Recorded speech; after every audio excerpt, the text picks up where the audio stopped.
on Iran. Meanwhile, what are the views of the Pope? That's what it is. A lot of people are asking. Pope Francis making some very controversial comments lately, particularly about economic systems.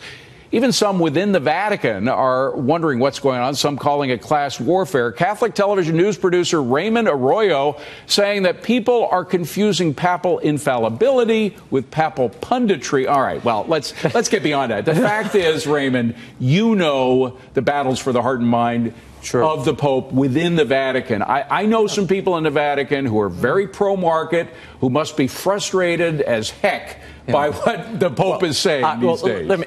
I understand their frustration. Everybody's got to take a breath to begin with. Remember this, and David, this is what's critical. People are advertising this, and it's being reported as if the Pope has changed moral teaching. What the Pope says about the economy, or who's going to win Dancing with the Stars, or who's going to win the Stanley Cup is really secondary, It's not David. secondary to our viewers who care, in the Business Channel, care a lot about what is happening with what the Pope says about the market. And there are people inside the Vatican, I know people inside, very high up, who believe that command economies, that is economies, people out of economies, socialist economies, command economies that he seems to be advocating are contrary to Christian values. Well, contrary to the whole notion of free will. And Catholics can hold that view, and you can disagree respectfully with the Pope. This is not dogma. This is not part of his infallibility when he talks about these economic systems. The Pope doesn't know any more about economic systems than most people walking the streets today. You know more probably than I and the Pope combined. Here's the bottom line.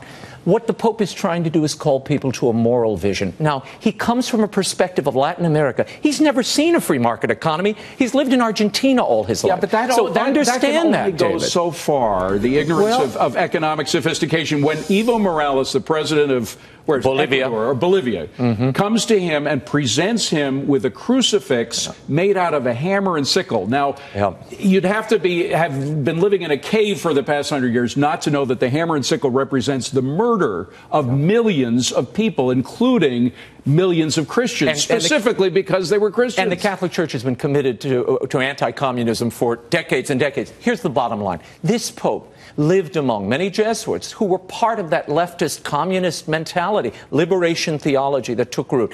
He does have a heart for it. He has a heart for the poor. At times, he goes a bit far. This acceptance of that hammer and sickle, he said, I didn't know. That's what he told the president. I didn't know quite what this meant. But he said, I'm taking it home. It's a piece of protest art. That message is a troubling one, I know, for a lot of people. I guess you try to see past it to the moral vision he's trying to put forward, which is there are excesses even in our free market economy when we ignore everyone around us. That's important to consider the poor, which is at the heart of his message. But I can understand this isn't an economics lesson. He's the Pope.